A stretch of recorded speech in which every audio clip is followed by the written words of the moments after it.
안녕하세요, 유레카입니다. 현재 전 세계는 반도체 패권을 차지하기 위해 치열한 경쟁을 벌이고 있는데요. 미국, 유럽, 대만, 중국을 비롯한 각 나라들이 보조금과 세제 혜택을 지원하며 반도체 패권을 차지하기 위해 총성 없는 전쟁을 벌이고 있습니다. 우리나라 대표 기업 삼성전자는 이런 전쟁터에서 어떤 상황에 처해 있을까요? 안타깝게도 한간에 떠도는 표현으로는 삼성전자가 일본에 잃어버린 10년을 겪고 있다는 평을 받습니다. 주가 또한 2021년 10만 전자를 향해 달리다가 점차 하락하더니 지지부진한 횡보를 반복하고 있습니다. 2024년 삼성전자는 영업이익 6조 5천억을 벌었다고 발표했습니다. 작년보다 무려 85%나 감소한 수치이며 삼성전자의 연간 영업이익이 10조 원을 밑돈 것은 15년 만의 일입니다. 당시 15년 전은 2008년 서브프라임 모기지로 미국에서 시작한 경제 위기가 전 세계로 확대되며 모든 나라들이 극심한 어려움을 겪었는데요. 이 당시에도 삼성전자는 6조 319억 원을 벌어들이며 선방하였습니다.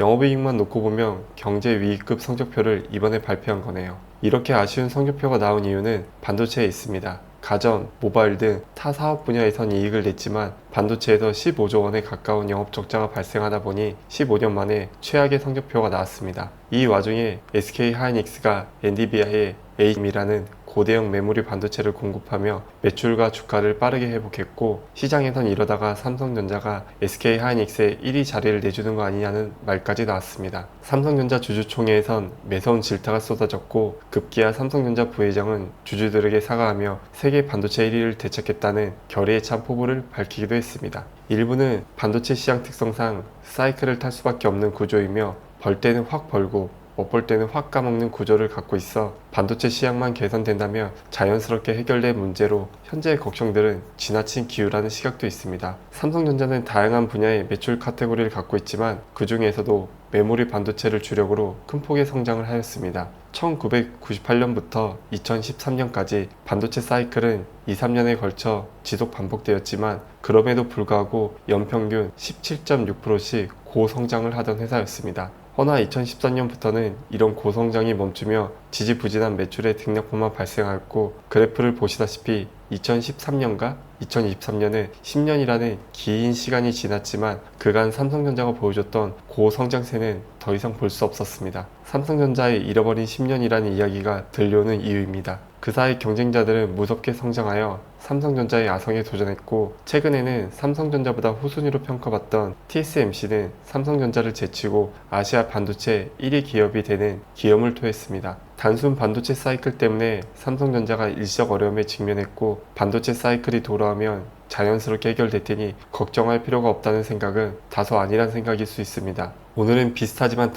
다르지만 비슷한 두 회사를 비교하며 앞으로 삼성전자가 나아갈 방향에 대해 고민해보려 합니다. 삼성전자가 위기를 겪는 동안 TSMC는 어땠을까요? 매출만 놓고 보면 삼성전자와 TSMC 모두 반도체 매출이 꾸준히 우상향했다는 걸 확인할 수 있습니다. 하지만 영업이익률을 보며 그 차이점이 극명히 나눠지기 시작합니다. TSMC 경우 영업이익률이 50%로 높은 이익률을 유지하지만 삼성전자의 경우 그 절반인 25% 정도의 이익률을 유지하고 있습니다. 두 회사는 같은 반도체 기업인데 왜 이렇게 영업이익률의 차이가 발생할까요? 우선 삼성전자의 경우 종합 반도체 기업으로 설계, 생산, 조립, 유통까지 전 분야를 고려할 줄 아는 만능 기업이라고 할 수 있습니다. 반면 TSMC는 반도체를 생산하는 역할만 합니다. 오로지 고객이 만들어 달라는 대로 만들어주는 생산자의 역할만 하고 있죠. 스스로 우리는 을이다 라는 걸 자처하는 회사입니다. 좀 더 세부적으로 살펴보면 삼성전자의 경우 메모리 반도체라는 분야를 주력으로 삼고 있습니다. 메모리 반도체는 정보를 저장하는 역할을 하는 반도체입니다.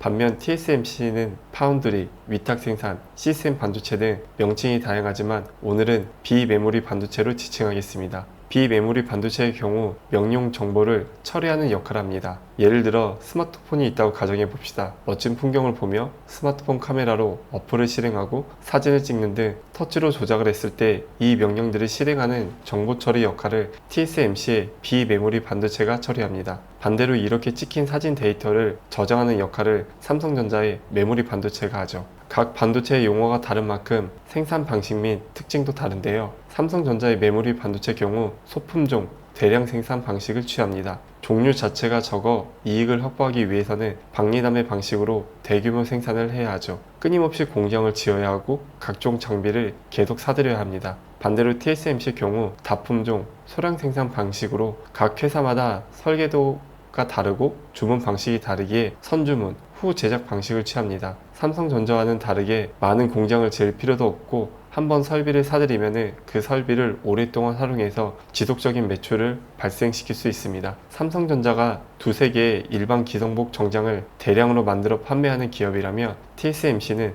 맞춤 정장을 만들어주는 회사라고 생각하면 쉽습니다. 이런 차이점이 TSMC가 삼성전자 대비 2배 높은 영업이익률을 유지할 수 있는 이유입니다. 또한 앞서 삼성전자의 경우 소품종 대량 생산을 하다 보니 끊임없이 반도체를 생산해야 합니다. 반도체 시황이 좋을 때는 개별 단가도 높고 판매도 잘 되기 때문에 막대한 수익을 올릴 수 있지만 반도체 시황이 나쁠 때는 엄청난 재고 손실을 떠나야 하는 것은 물론이며 되려 팔수록 손해가 발생하는 최악의 상황도 발생합니다. 고위험, 고수익 사업 구조를 갖고 있죠. 반면 TSMC의 경우 선주문, 후 제작 방식으로 고객사의 수주가 들어오면 생산을 하기에 반도체 시황이 나쁘더라도 과도한 재고 손실이 발생하지 않습니다. 나아가 시장의 파이 또한 차이가 발생하는데요. 반도체보다 시장의 파이 또한 메모리 반도체보다 비메모리 반도체 시장이 더 크기에 벌어들이는 수익은 점차 차이가 날 수밖에 없습니다. 스마트폰을 예를 들면 한 대의 스마트폰에 총 10개의 반도체가 들어간다고 가정한다면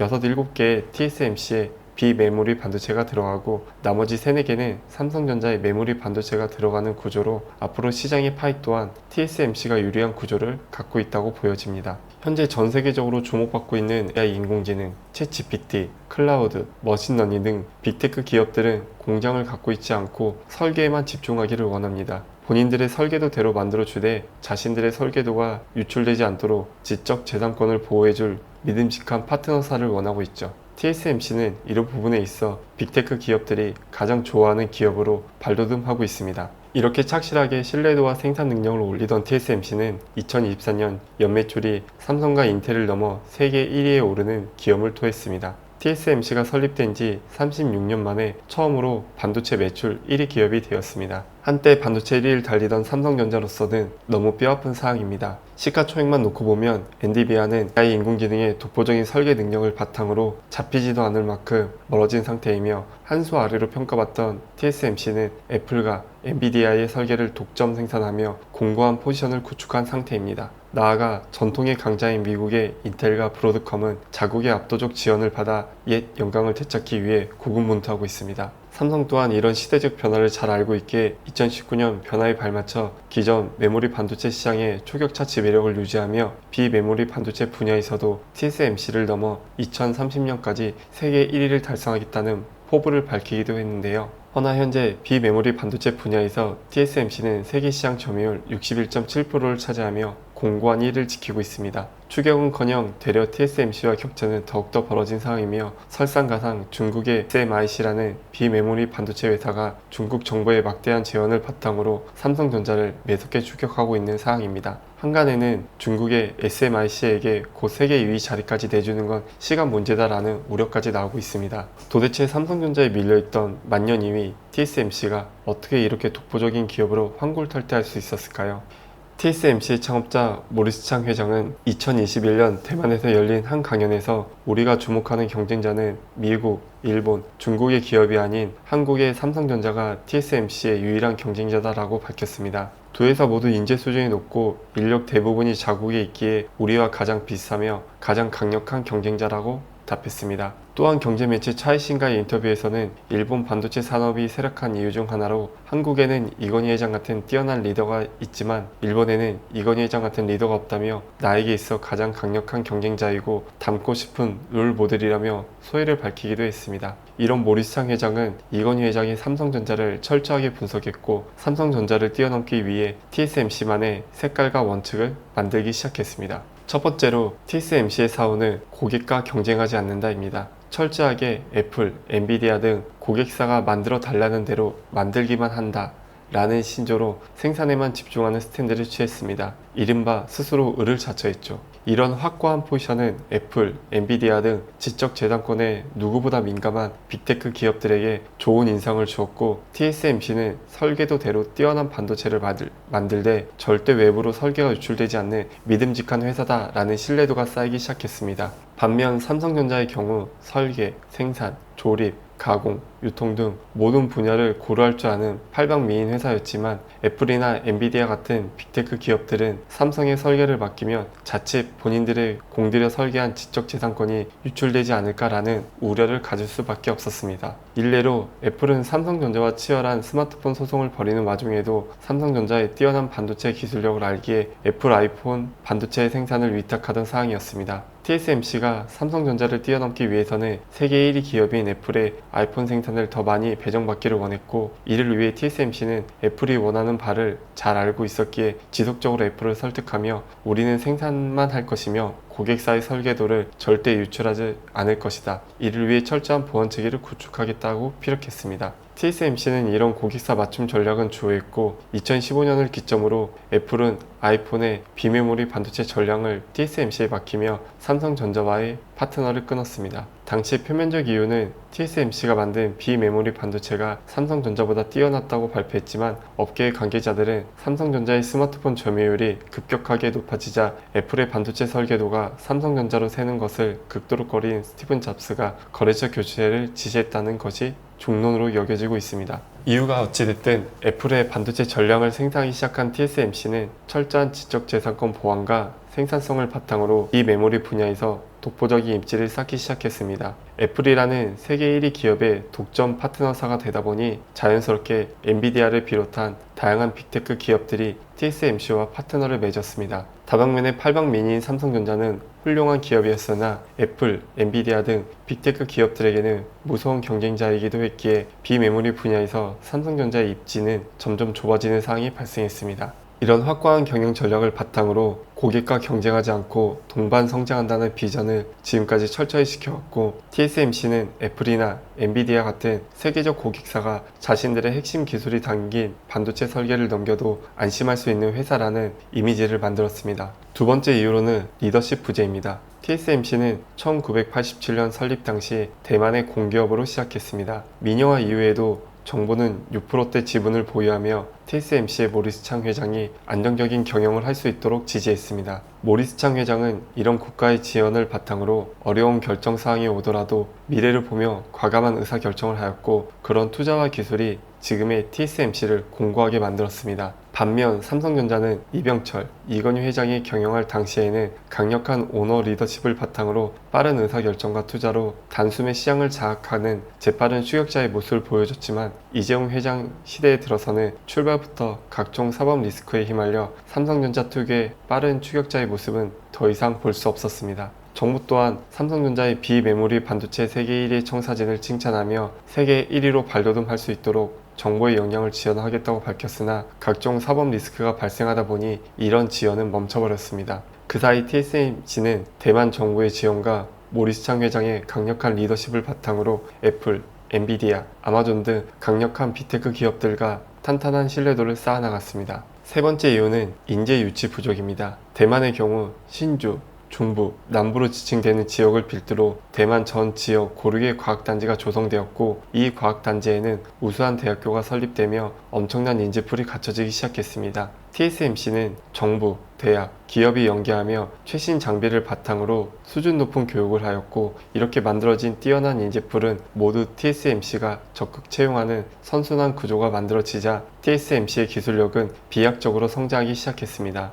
또한 수도권이 아닌 각 지역에 고루 대학교가 설립되다 보니 저렴한 부지에 공장을 확충할 수 있었고, 인재 또한 손쉽게 지역 내 인재를 채용할 수 있었습니다. 반면 우리나라의 경우 정부, 기업, 대학의 연계성이 부족하여 실제 기업이 필요로 하는 인재풀을 양성하지 못했고, 우수의 대학교가 수도권에 밀집되어 있다 보니 삼성전자가 지방에 공장을 지을 경우 지역 내 인재 유치가 힘들고, 반대로 수도권에 공장을 지으면 비싼 공장 투자비가 발생하는 상황이 펼쳐졌습니다. 나아가 대만의 경우 반도체 학과에 진학하는 것으로 자랑으로 여기지만 한국의 경우 똑똑한 인재들 대부분이 의대에 진학하려다 보니 미래 첨단 산업의 인재풀은 늘 부족한 현상이 해마다 반복되었습니다. 이런 상황이 몇 해에 걸쳐 반복되다 보니 TSMC의 고급 석박사 인재들은 7만 명이 넘을 정도로 탄탄한 인력풀이 갖춰졌지만 삼성의 경우 2만 명으로 극심한 인력풀 차이가 발생한 상황입니다. 마지막으로 네 번째는 국가와의 시너지 부족입니다. 반도체는 우리나라뿐만 아닌 전 세계적으로 패권을 차지하기 위해 치열하게 경쟁하는 산업으로 어떻게든 한 개의 반도체 기업이라도 더 유치하고자 보조금 및 세제 혜택을 제공하고 있습니다. 왜 이렇게 다른 나라의 기업을 위해 세금까지 퍼주면서 공장을 유치하려고 할까요? 그 이유는 단순하게 돈이 됩니다. 일단 공장을 짓는 시점부터 건설 회사들의 경기가 살아나고 반도체 공장이 지어지면 설령 타국 기업일지라도 해당 나라의 반도체 수급률이 좋아질 뿐만 아니라 일자리가 늘어납니다. 그냥 일자리가 아닌 고소득, 양질의 일자리가 늘어나죠. 이런 고소득자들의 기업이 생기면 해당 지역 경제에 막대한 경제적 파급력이 발생하기에 반도체 같은 첨단 공장들은 각 나라들이 한 개라도 더 유치하기 위해 치열한 경쟁을 벌이고 있습니다. 미국은 반도체 패권을 위해 보조금만 현재까지 약 69조 원을 쏟아부으며 더 많은 공장을 미국에 지어달라고 요청하고 있습니다. 자국 기업인 인텔, 마이크론은 물론이며 삼성전자, TSMC 같은 타국 기업에도 후한 보조금과 세제 혜택을 제공하며 유치에 안간힘을 쏟고 있죠. 미국의 바이든 대통령은 주요 회의에서 반도체의 중요성을 설파하며 미국의 공장을 지어달라며 스스로 셀즈 매님을 피력하고 있는 상황입니다. 허나 우리나라의 상황은 조금 다릅니다. 한국의 반도체 보조금 경쟁에서 한 발 물러서 있고 대기업 특혜 논란 때문에 투자 비용에 대한 지원금은 없고 15%에 대한 세액공제 외 직접적인 보조금 지급은 이뤄지지 않고 있는 상황입니다. 이런 상황에서 삼성전자는 경기도 평택에 반도체 공장 설립 계획을 발표했고 경제 유발 효과만 166조 원에 달할 것으로 평가받았으나 여러 인허가 및 제반시설 부족으로 허송세월을 보내고 있습니다. 미국이 2년이면 지어질 공장을 6년이라는 시간을 허비하고 있죠. 삼성전자가 허송세월을 보내고 있을 때 TSMC는 공급망 분산 전략에 따라 미국, 일본에 공장을 확충했고 특히 일본은 적극적인 지원을 하며 20개월 만에 공장을 짓는 기염을 토했습니다. 일본 정부는 TSMC가 공장을 빠르게 지을 수 있도록 의회는 규제를 풀고 인허가 절차를 대폭 줄였으며 착공 전 보조금을 지원했습니다. 또한 365일 24시간 밤낮 없이 공장 건설 인력을 투입하도록 지원하며 현장 근로자들은 3교대 시스템으로 7,000명에 가까운 인력이 투입되어 공사가 멈춘 건 새해 첫날뿐이라는 말이 나올 정도였습니다. 나아가 일본의 대표 기업 소니가 공장을 짓는 데 필요한 용수 확보 프로젝트를 지원하였고 모든 과정이 일사천리로 진행되었습니다. 한국의 경우 각종 인허가가 첨예하게 묶여있고 중대재해처벌법으로 인해 일본과 같은 건설 시스템을 투입하는 데 무리가 있고 나아가 소니처럼 타국 기업을 지원하는 파트너십 플랜은 힘들이라 생각합니다. 반도체 공장을 짓기 위해서는 막대한 전기와 용수가 필수적입니다. 삼성전자가 계획한 평택 공장이 원활히 가동되기 위해서는 막대한 전기가 필요한데 수도권 전기 수요량을 감안하며 공장을 가동할 수 없다는 결론이 나왔습니다. 다행히 서안성 변전소에 남아도는 전력을 끌어와 사용할 수 있는 해법이 마련되어 해당 리스크는 해소된 상황이지만 이를 위해 삼성전자는 4천억 원을 들여 고덕에서 서안성까지 23km 거리의 송전망을 추가로 지었습니다. 한국 반도체의 미래로 불려지는 용인 반도체 클러스터는 이보다 더 막대한 전기와 용수가 필요한데 이와 같은 방식이라면 기업은 전기 요금은 요금대로 납부하고 필요한 설비는 알아서 지어야 하는 이중 구조가 발생합니다. 삼성전자는 연간 2조 원에 가까운 전기 요금을 내고 있으며 향후 10조 원까지 불어날 전망입니다. 어찌 보면 전기회사 입장에서는 초우량 고객임에도 불구하고 너희가 공장을 지어 전기가 부족하니 다른 지역에 남는 전기를 갖다 쓰고 그 전기를 나를 수 있는 송전탑은 너희가 지어 하지만 사용한 전기료는 우리에게 내렴 이라는 이상한 기준이 생겨버렸습니다. 대만의 경우 2021년 100년 만에 최악의 가뭄을 겪으며 어려움에 처했습니다. 반도체는 막대한 전력과 용수가 필수로 들어가야 하기에 TSMC의 고심은 컸습니다. 대만 정부는 최악의 가뭄에도 반도체의 중요성을 강조하며 농업 용수를 차단하고 이렇게 확보된 용수를 TSMC에 보급하겠다 발표했습니다. 대만의 농민들 또한 농사에 필요한 농업 용수도 중요하지만 반도체의 중요성에 공감하며 사업 보조금 협의 등을 통해 공감대를 형성하였습니다. 삼성전자는 전기회사도 아닌데 송전로를 짓고 있는 와중에 TSMC는 가뭄으로 인해 당장 농사를 지을 물조차 부족한 상황에도 정부의 조율과 농민들의 협조로 공장이 멈추지 않고